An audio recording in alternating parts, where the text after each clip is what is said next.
It was a late evening in the middle of June. The woods were dense, the path barely visible as the twilight dimmed to night.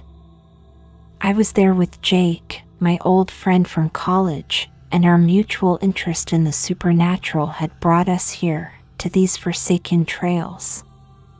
Known for sightings of creatures too bizarre for day-to-day reality, this part of the forest always had a story to tell. The air was heavy, thick with the scent of pine and something else, something rotting. We trudged on, our flashlights sweeping through the darkness.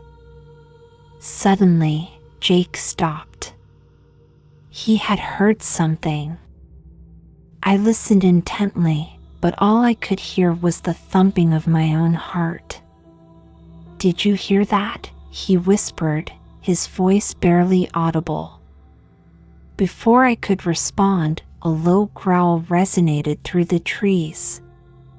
Our eyes met, fear palpable in the dim light. The noise came again, closer this time.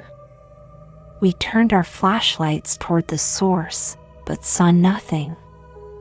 The silence that followed was almost as terrifying as the sound itself. We decided to press on, despite the fear gripping our chests. As we walked, the forest seemed to close in around us. Branches intertwined above, blocking out the sparse starlight. Every sound was magnified, every snap of a twig a potential threat. Then, out of nowhere, a figure darted across the path. It was too quick to see clearly, but it was undoubtedly large. Larger than any animal native to these woods. The encounter left us frozen. I could see Jake's breath, forming clouds in the cold air. We were not alone. What was that? Jake asked, his voice trembling.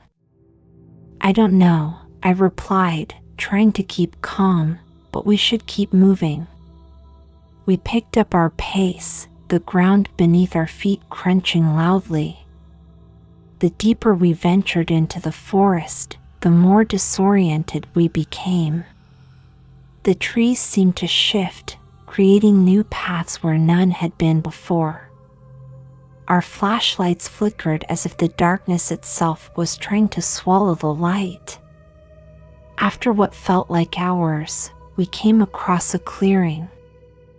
In the center, a dilapidated cabin stood, its windows dark, its structure leaning perilously. The door was slightly ajar, swaying gently in the wind. Should we check it out? Jake asked, curiosity overtaking his fear for a moment. I nodded, and we approached the cabin. The air grew colder as we neared, and a sense of dread settled over me. Inside, the cabin was shrouded in shadows. Our light seemed unable to penetrate the darkness fully. As we explored, the floorboards creaked under our weight. Then, Jake's flashlight stopped working. He smacked it against his hand, trying to bring it back to life, but it was futile. Let's go back, I suggested, my voice barely a whisper. Before we could turn around, a loud thud came from the back of the cabin. We froze, listening. Footsteps approached, slow and deliberate. My flashlight flickered, and then, in the brief illumination, I saw it. A figure, tall and grotesque, its eyes reflecting the light like those of an animal. It moved toward us, its form unclear but its intent horrifyingly clear. We ran, stumbling through the darkness, the sounds of pursuit close behind. The trees blurred past as we rushed back toward the path we had come from.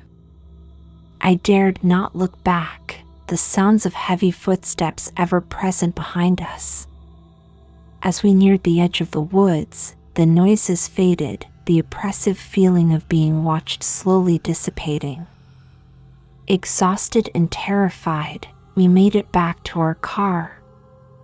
The drive home was silent, each of us lost in our thoughts, processing what had happened. We knew we had escaped something terrible, something unexplainable. But the story wasn't over. The woods held more secrets, more horrors. And I knew, deep down, we would be drawn back, compelled to uncover what lies in the darkness. The night's terror was just the beginning. The rest of the week passed with unease, each sound at night a reminder of what we'd encountered. Jake called me repeatedly, his voice laced with fear each time. He had started seeing shadows move in his peripheral vision, even in daylight. I couldn't dismiss his claims, not after what we had witnessed in those woods. The terror had followed us back, clinging to our shadows like an unshakable curse. On Saturday, Jake insisted we meet. He had found something, he said, something we needed to see. Reluctantly, I agreed. We met at a local coffee shop, its interior bright and bustling, a stark contrast to the darkness of the forest. He slid a tattered notebook across the table toward me. I found this at my door this morning, he whispered, glancing around nervously. The pages were aged, the writing nearly faded, but legible enough. It detailed accounts similar to ours, sightings of cryptic figures in the same woods. The entries dated back decades, each one ending abruptly, as if the writer had been ripped away from the page. "This can't be a coincidence," Jake murmured, his eyes wide with fear. I nodded, my mind racing. "We need to go back," I said finally. "We need answers." Jake looked terrified, but he agreed. We planned to return to the forest the next night. The day dragged on, the hours punctuated by an increasing sense of dread. As night approached, so did the storm clouds, their ominous forms a fitting backdrop for our impending return to that cursed place. We arrived at the forest's edge just as the first raindrops began to fall, the wind howling through the trees like the cries of the damned. We made our way to the cabin, the ground slick with wet leaves, our flashlights cutting through the darkness. Inside the cabin, the air was cold, colder than it should have been. Our breaths came out in visible puffs as the temperature dropped. "Do you feel that?" Jake asked, his voice trembling. "It's like walking into a freezer," I replied, my teeth chattering. We moved further into the cabin, the beam of our flashlights trembling in our unsteady hands. Suddenly, a shadow darted across the wall. We both jumped, turning just in time to see a figure disappear into the darkness. "Who's there?" I called out, my voice echoing in the empty cabin. No reply came, just the sound of our own rapid breathing and the wind outside. We continued, each step heavier than the last. When we reached the back of the cabin, where we had heard the footsteps before, the floorboards suddenly gave way beneath Jake's feet. He cried out, grabbing onto the edge just in time. "Hold on!" I shouted, rushing over to help him. I grabbed his hands, pulling with all my strength. He was heavy, and for a moment, I feared I wouldn't be able to hold on. But with a final, desperate tug, I pulled him up. That was close, he gasped, lying on the floor, panting. Too close.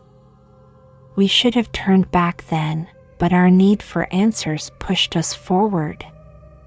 We approached the back room of the cabin, where the air felt even colder, if that was possible. The door was ajar, swinging gently as if inviting us in. Inside, the room was empty, save for a large mirror on the far wall. Its surface was dusty, but as we stepped closer, the dust seemed to swirl, forming patterns. We watched, transfixed, as a face appeared within the mirror. Not a reflection, but something else, something otherworldly. Its eyes were hollow, its expression twisted in agony. "Help me," it whispered, the voice coming not from the room but from inside our heads. The floor beneath us vibrated with a low hum, the air charged with static. The mirror cracked, the face distorting, then vanished as suddenly as it had appeared. We backed away, our hearts pounding in our chests. "We need to leave," Jake said, his voice barely above a whisper. But as we turned to go, the door slammed shut, trapping us inside. The room grew darker, the only light coming from our dying flashlights. We were not alone, and whatever was with us in that room did not want us to leave. The air grew heavier, thick with the scent of decay and old earth. We could hear whispers now, multiple voices, echoing around us in the darkness. "Stay," they hissed, "stay with us." We backed into a corner, our flashlights flickering out, leaving us in complete darkness. The voices grew louder, angrier. Then everything went silent. We held our breath, waiting for something to happen. But nothing did. The silence stretched on, oppressive, suffocating. And then the whispers returned, louder, closer. We felt a chill run through us as the voices surrounded us, the darkness alive with unseen horrors. We knew we were not getting out of that room, not without confronting whatever awaited us in the shadows.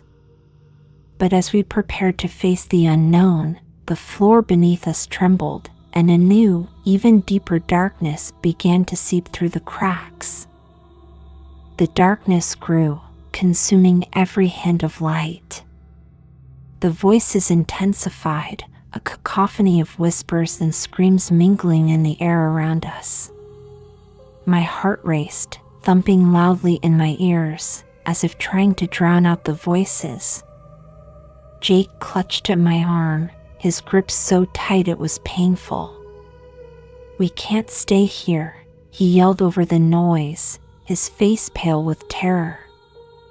But moving felt impossible, our bodies paralyzed by the sheer intensity of the situation. The floor vibrated under our feet, the tremors increasing with each passing second. The walls of the cabin seemed to pulsate, breathing in time with the haunting chorus. It was as if the building itself were alive, its sinister energy feeding off our fear. From the broken mirror, a new form began to materialize, a shadow darker than the surrounding blackness. It oozed across the ceiling like ink in water, spreading towards us with deliberate intent.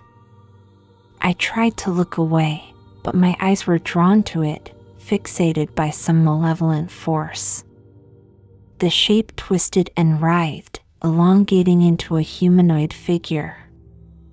It hung above us, its form dripping down like tar, reaching out with tendrils that sought our warmth.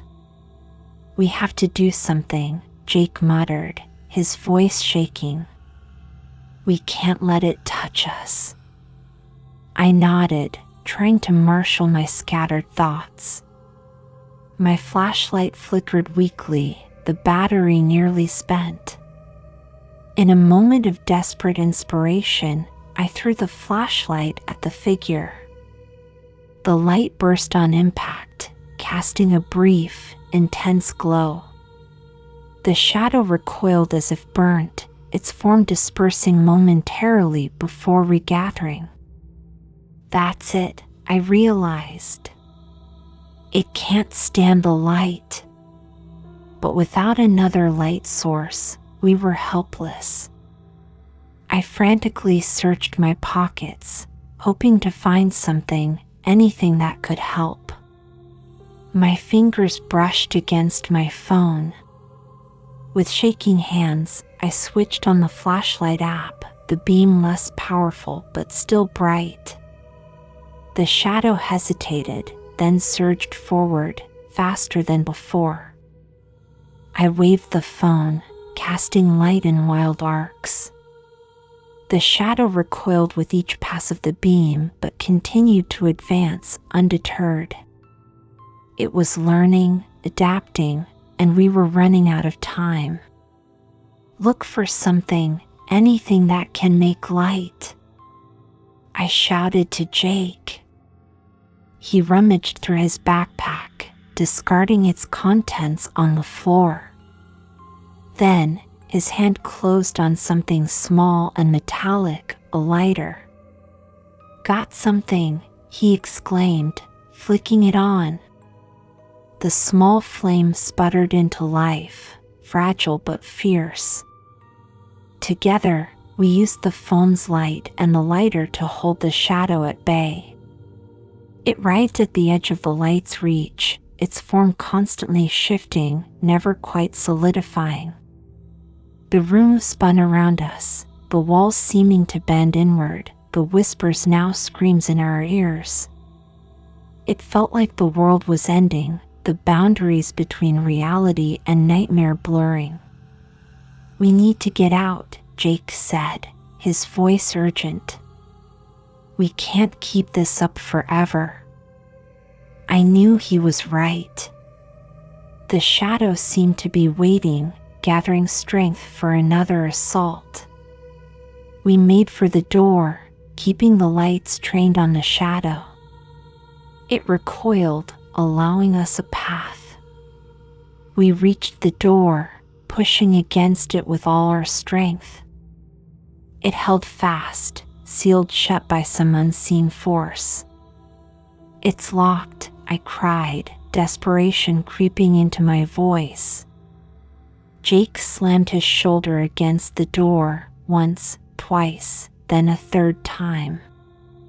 On the third attempt, the door burst open, and we tumbled out into the night. The rain had stopped, the air fresh and cool against our sweat-drenched faces. But there was no time to enjoy the respite. "We have to keep moving," I said, pulling Jake to his feet. "It might follow us." We ran, the cabin receding into the darkness behind us. The woods were silent now, the earlier malevolence seemingly contained within the cabin's walls. But the night was far from over, and our escape felt too easy, too simple. As we navigated the twisted paths back towards civilization, the true nature of our situation became clear. We were not merely witnesses to these horrors, we were part of something much larger, a story that stretched back through decades, perhaps centuries. The woods held more secrets, more terrors, waiting to be uncovered. And as we made our way out of the darkness, I knew our ordeal was far from over. The story would continue, the horror would escalate, and we would be drawn back, compelled by fear and fascination alike. The forest would call to us again, and next time, we might not be so lucky. As we stumbled through the underbrush, the oppressive darkness of the forest seemed to lighten with each step towards the edge. Our hearts raced not just from exertion, but from the adrenaline of fear pushing us forward. The distant lights of the town flickered through the trees like beacons of hope, guiding us away from the nightmare behind. "We made it," Jake gasped as we finally broke through the tree line. Our breaths came in heavy, ragged pulls, the cool night air burning our lungs as we tried to regain our composure. But even as we distanced ourselves from the woods, the sense of unease lingered, clinging to us like the dampness of our sweat-soaked clothes. The image of the shadow, that dripping, oozing darkness, was etched into my mind, a haunting reminder that some horrors were too real to be dismissed as mere figments of the imagination. We agreed to part ways for the night, each of us needing the solitude of our homes to process the night's terror. As I drove, the empty roads seemed almost surreal, a stark contrast to the chaotic fear of the woods. Every shadow cast by the streetlights made me flinch, every rustle of the trees along the roadside seemed like a whisper from those dark depths. Once home, I locked the doors with trembling hands and checked all the windows, a futile gesture that offered little in the way of real security but provided a small comfort nonetheless. In my room, the silence was overwhelming. Every small creak of the house settling, every gust of wind against the window pane sounded like a precursor to that eerie whispering from the cabin. I tried to sleep, but every time I closed my eyes, I saw that dark figure looming over us. The more I thought about it, the more certain I became that we hadn't escaped. It had let us go. Why? What did it want? Days passed, and the shadows in my periphery seemed to grow more pronounced. Jake called me often, his voice edged with panic, telling me he felt watched. We met frequently, trying to understand what had happened, delving into old newspapers and online forums for anything that might explain or relate to our experience. That's when we found it, a pattern of disappearances, all linked to the same area of the woods, dating back over a century. Each report ended the same: a person went into the woods, experienced something horrific, and either vanished without a trace or returned, changed, somehow. Not themselves. Shadows of who they once were. The realization hit us hard. We weren't dealing with just a haunting but a malevolent presence, a curse that fed on fear and manipulated reality to its whim. We knew we couldn't ignore it. More lives were at risk. We had to go back, to end it or be consumed by it. Preparation took weeks. We gathered every source of light we could: flashlights, flares, even a powerful spotlight. Armed with our illumination arsenal, we returned to the woods. As we approached the cabin, the air grew thick, almost solid with malice.